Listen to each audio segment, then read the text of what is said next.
Hello, friends. Here with an Easter evening reflection.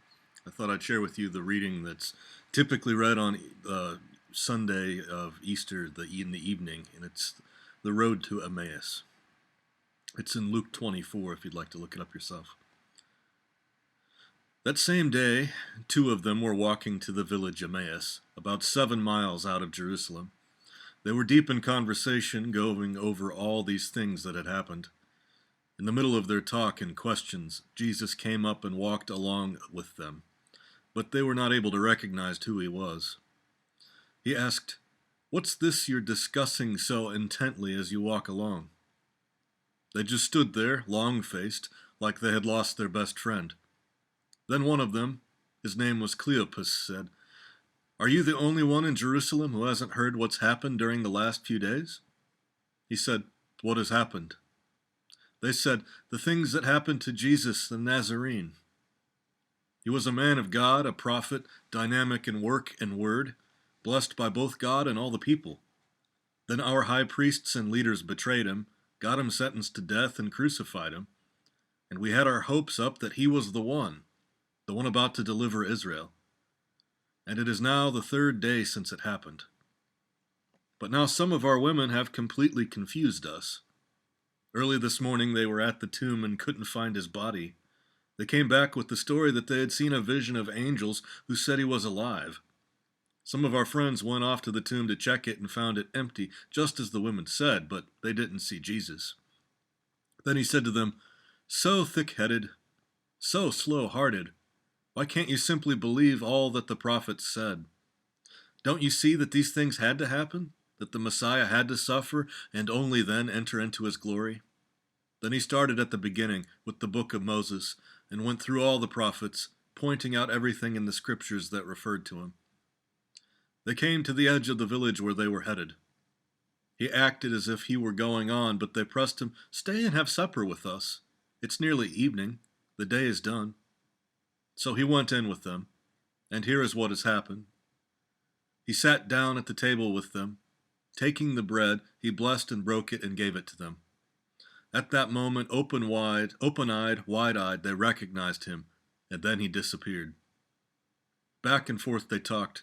Didn't we feel on fire as he conversed with us on the road, as he opened the scriptures for us? And there ends the reading. It's one of the most beautiful texts in the Bible. It's the story of the first of the disciples that Jesus appears to in Luke. And it's a beautiful, beautiful story. The first of the male disciples, that is, of course. And they are on their way out of town, not sure what to believe, not sure exactly if they should trust that the women were telling the truth, or if, for Cleopas and his friend, this is all secondhand. Others of their friends went to the tomb and saw that it was empty, but they didn't know quite what to believe about it. And so they're on their way back to Emmaus, back to where they're from, walking this long walk of 7 miles, and a stranger joins them, and it's not certain exactly why they're not able to tell that it's Jesus right away, but as they walk along, Jesus teaches them about how the prophets and the law point the way toward this having been the way in which God had intended to reveal God's goodness to each and every one of us. And it was not what they had anticipated whatsoever, but when Jesus was teaching, it was as though their very hearts were warmed within them. And then there's this crucial moment where Jesus, even though he hasn't been recognized, is with them, and then he goes as though he's going to keep moving on, keep moving forward. And they say, "No, stay with us for a while, at least have supper with us." And they invite him in, and it's in the breaking of the bread, which is this familiar formula with he takes the bread, he blesses it, and he breaks it. And it's the same words that we use at the communion table. It's also the same words that are used in Luke when he gets the loaves and the fishes and shares them. That somehow it's in communion with each other, that Jesus shows up in a way that defies our understanding and description, and that it's in the breaking of the bread together that we experience the risen Christ fully. And perhaps we've been experiencing God's goodness all along, but it's only in our breaking of the bread together and sharing of his body and his blood that there's a way in which we see Christ clearly. So a lot of what we do together is extraordinarily important.